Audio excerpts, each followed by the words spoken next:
Doctor Aparna. आपण हा शांती मंत्र नेहमी म्हणतो, पण या मंत्राच्या अर्थाचा कधी विचार केला आहे का? पण विचार करा, पूर्णातून काही काढलं तरी ते पूर्णच कसं राहतं?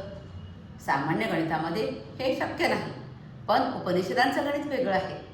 इथे पूर्ण म्हणजे मर्यादित वस्तू नव्हे, तर अनंत, अखंड आणि सर्वव्यापी ब्रह्म। पूर्णमद ते ब्रह्म पूर्ण आहे।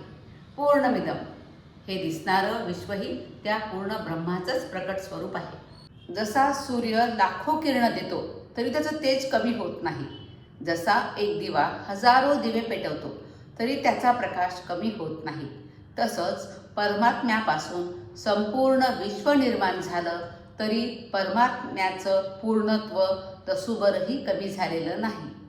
हा मंत्र आपल्याला सांगतो, अभावाची भावना ही अज्ञानातून निर्माण होते, परंतु ज्याला आत्मज्ञान प्राप्त होतं त्याला सर्वत्र एकच पूर्ण ब्रह्म दिसतं।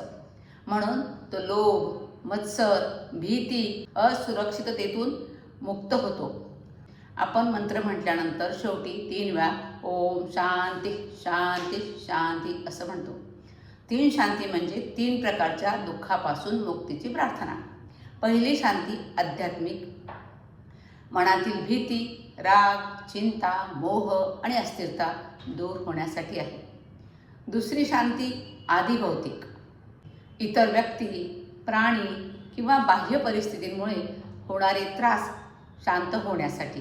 आणि तिसरी शांती आधिदैविक, निसर्ग, दैवी शक्ती किंवा आपल्या नियंत्रणाबाहेरील संकटांपासून संरक्षण मिळवण्यासाठी।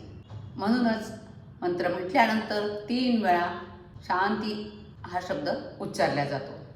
हा मंत्र केवळ प्रार्थना नाही, तो आपल्याला शिकवतो, तू अपूर्ण नाहीस, तू त्या पूर्ण परमात्म्याचा अंश आहेस, म्हणून तुझ्यामध्येही पूर्णत्व आहे।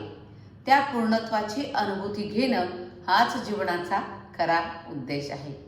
ओम शांती शांती शांती। धन्यवाद। माझा हा व्हिडिओ आवडला असेल तर नक्की लाईक करा, शेअर करा आणि कमेंटसुद्धा करा। आणि या चॅनलवर तुम्ही नवीन असाल तर हे चॅनल सबस्क्राईब करायला मात्र विसरू नका।